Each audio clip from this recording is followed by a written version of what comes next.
So today we're going to be talking about whether or not a college degree is necessary. My name is Muyiwa-Afolabi, and I'm presenting this as part of the requirements for my doctoral program.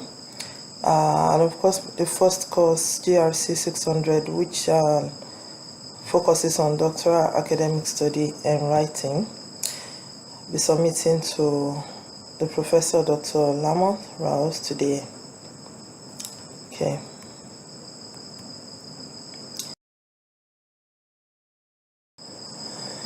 First, let's look at the outline. For today, we'll be defining education, what it means to be educated, variants of education, why people attend college, benefits of a college degree, looking at the cost versus returns of a college degree, and of course be giving my final thoughts and references.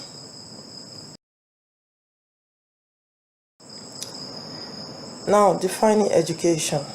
The Oxford English Dictionary says that education is the process of receiving or giving systematic instruction, especially at a school or a university. While Wikipedia says that education is the process of facilitating learning or the acquisition of knowledge, skills, values, beliefs, and habits. So, what exactly does it mean to be educated? You see, from the text on what education can buy, which was written by Christopher Caldwell and documented in Brenda Spart's 2010 book, Writing from Sources. He implied on page 213 that being educated does not necessarily mean that college has been able to make one educated, but it means that it signals the fact that whoever has attended college is able to learn. So here I summarize that to say, or I paraphrase that to mean that education means being willing to learn.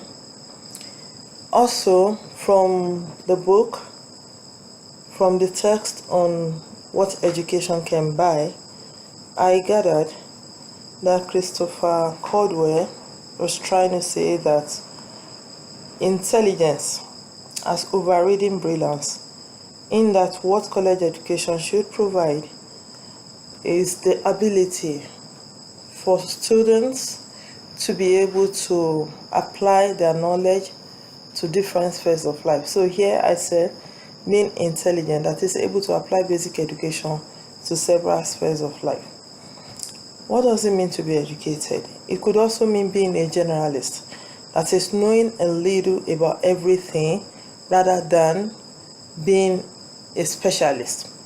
Because like Christopher Caldwell's text says, he explained that being a specialist means you're restricted to a particular corner and may not necessarily be able to apply your knowledge to any other area. But real education means being able to know a little about everything. What are the variants of education? There are. I've picked this from General Life and of course from Christopher Caldwell's text on what education can buy. So we have primary education.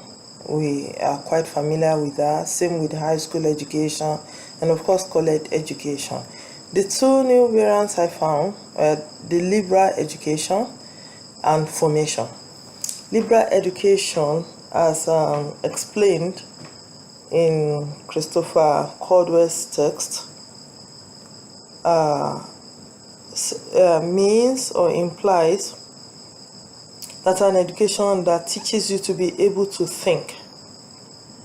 So it encourages you to think beyond what you've been taught and be able to apply all of your learnings to any issue of life. Formation, in the last paragraph, of that text by Christopher Caldwell, it says that in France, students refer to their education as a formation. And what does this mean? It says it means that an increase in specialty is usually bought at a price for knowledge and flexibility.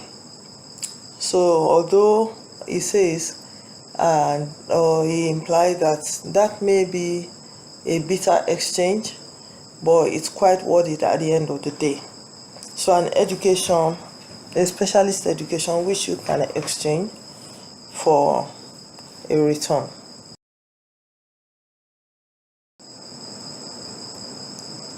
And why do people attend college? You see, Christopher Caldwell also discussed in that text on different reasons people attend college or people make their kids go to college. And it's interesting that parents actually have a different opinion about why people go to college, why their kids have a different opinion. Why parents may be thinking or making assumptions that they're sending the kids to school to get a qualification. The kids may be considering other reasons, like seeing college as a meeting point for future couple where marriage ties, are made. And of course, see it as a place where leisure time can be whiled away rather than sitting somewhere boring. And of course, the most obvious reason will be to gain an academic qualification, though that depends on.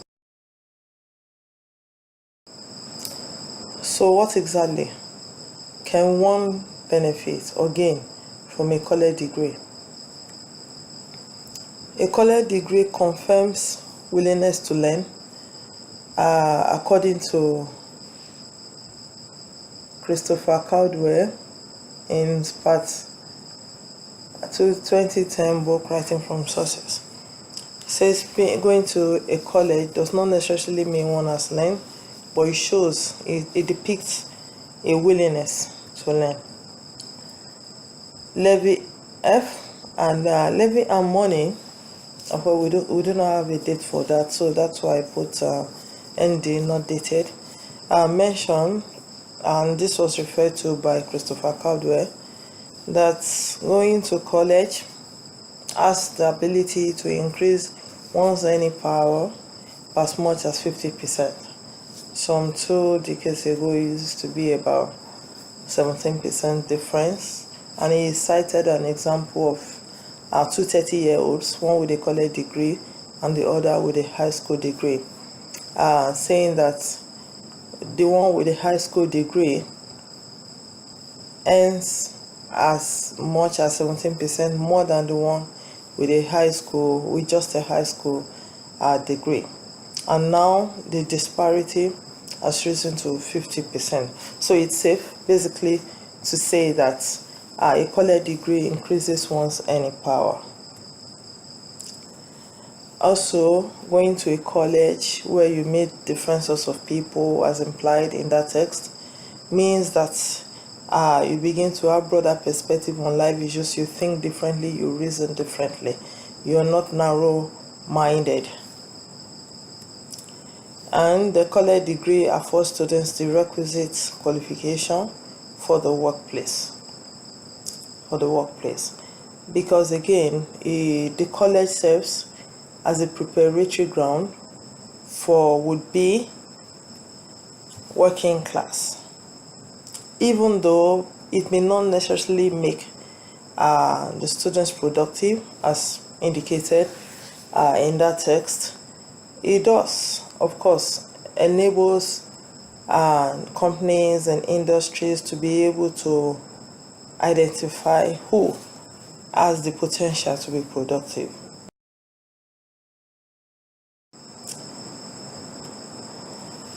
Now let's compare the cost against the value of a college degree. Yes, it's no longer news that American college degree is quite expensive. and it could cost as much as $180,000 US. But Christopher Caldwell mentioned that the fact that a lot of parents are willing to go as far as paying $180,000 for a college degree is one of the major indicators that it is highly valuable. In fact, it could imply that college cost is directly proportional to its returns. An American college degree is a great platform based on the fact that from the passage, it says one advantage that an American college degree does have is the fact that it enables you to be nothing in particular. What I understood that to mean is that it doesn't make you a specialist, but makes you a generalist. So you're able to touch on every area. You're able to speak about every area, and then you can fit in anywhere, you can work anywhere, you can lay your hands upon anything. You're not restricted to a particular technical field. So you can make inputs, you can make huge contributions to any field. And so our final thoughts on this. Remember, the title says, is a college degree necessary? No, on the final note, I will say college degree means different things to different people, and this is in line with what Christopher Caldwell also said when he referred to the fact that the reasons why kids go to school may be quite different from what their parents why their parents think they go to school. And being a generalist can help maximize returns on the heavy investment in college education. If SPAT 2010 has stated that it's an advantage that it doesn't make you a specialist, that implies in essence that it is an advantage to be a generalist. I quote, it says, but for the past few years at least, the particular advantage of an American degree has been that it doesn't qualify you to do anything in particular. College degree can make you a generalist if you maximize all the opportunities the platform provides, because you get to meet new people from different parts of the world. You get to relate with them, brainstorm, cross-fertilize ideas, and this can make you a generalist and place you on the platform for greatness. All of our quotes, paraphrases, and summaries were picked from the text on what a college education buys, which was written by Christopher Caldwell and documented in SPAT B 2010, 8th edition of Writing from Sources.